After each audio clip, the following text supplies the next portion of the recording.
आपको लगे, लेकिन इस घर को नहीं, बल्कि उस इंसान को जिसने आपके भाई को जान से मारने की कोशिश की। हाँ, मैंने क्यों नहीं करनी है, जिसका मैंने बंद करवाया था।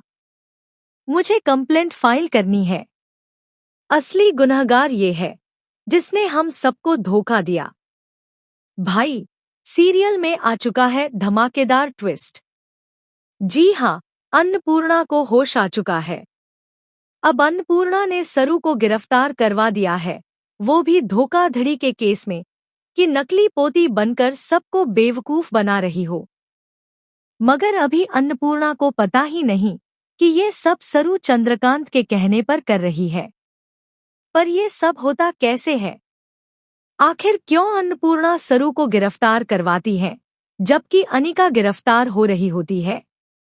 हम आपको बताते हैं।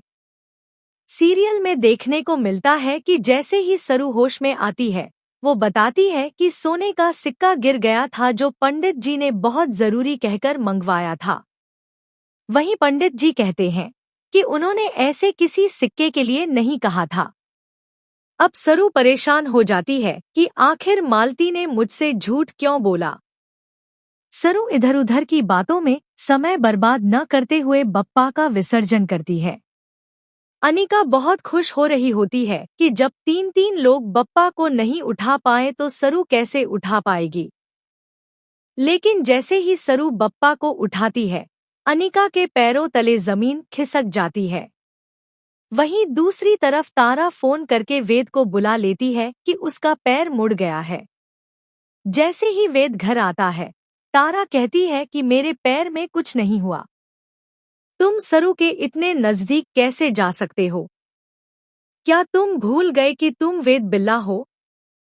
सभी लोग सरू और वेद के बारे में बात कर रहे होते हैं। तभी वेद कहता है, माँ, आखिर आपको क्या समस्या है उस लड़की के करीब जाने से, जिसके साथ आपने मेरा रिश्ता खुद तय किया था? ये सुनकर सारा हैरान हो जाती है और कहती है, मैंने ऐसा कब किया? तब वेद बताता है कि अन्नपूर्णा जी की बड़ी पोती यानी सरू बजाज। ये सुनकर सरू सोचती है कि आखिर कौन बड़ी पोती बनकर अन्नपूर्णा जी को बेवकूफ बना रहा है।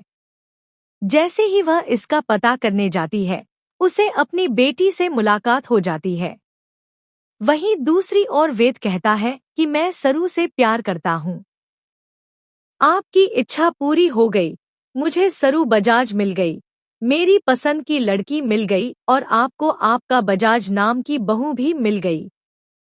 ये सुनकर तारा गुस्से से कहती है, ऐसा कभी नहीं हो सकता। मैं सरू और वेद की शादी कभी नहीं होने दूंगी। दूसरी तरफ सरू यह पता लगाने निकलती है कि आखिर किसने उसे टंकी में बंद किया था। वह पड़ोसी को फोन करती है और पूछती है कि आपके कैमरे से हमारी टंकी दिखती है ना?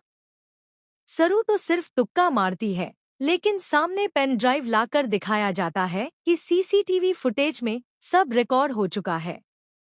जैसे ही सरू पेन ड्राइव लगाती है, उसी वक्त लाइट चली जाती है। मौका पाकर अनिका सरू पर हमला कर देती है और पेन ड्राइव निकालकर भागने की कोशिश करती है। सरू उसे पकड़ने की कोशिश करती है, मगर अनिका धक्का देकर भाग जाती है। सरू ठान लेती है कि मैं इसका सच पता लगाकर रहूंगी। हाथ में मशाल लेकर घूम रही होती है। तभी कामिनी पूछती है, मशाल लेकर क्यों घूम रही हो? क्या पूरे घर में आग लगाने का शौक है? सरू जवाब देती है, आग तो लगेगी मगर उसको, जिसने मुझे टंकी में बंद किया। जैसे ही सरू अनिका की तरफ बढ़ती है, अनिका सब सच बोल देती है, हाँ, मैंने किया था। टंकी में मैंने ही तुम्हें बंद किया था। मुझे माफ कर दो। तभी चंद्रकांत अनिका को जोरदार थप्पड़ मारता है और कहता है, इसकी सजा तुम्हें मिलेगी। वह पुलिस को बुलाकर अनिका को गिरफ्तार करने को कहता है। जैसे ही पुलिस अनिका को ले जा रही होती है, तभी अन्नपूर्णा जी की एंट्री होती है और वह कहती है, रुको, अरेस्ट तो ये होगी यानी सरू, क्योंकि इसने हमें धोखा दिया है, मेरी बड़ी पोती बनने का नाटक किया है। अब सवाल है क्या अन्नपूर्णा जी को पता चलेगा कि ये सब सरू ने चंद्रकांत के कहने पर किया है? और क्या वे सरू को माफ कर अपनाएंगी? हमें कमेंट करके जरूर बताइए और लेटेस्ट अपडेट के लिए हमारे चैनल को सब्सक्राइब करना न भूलें।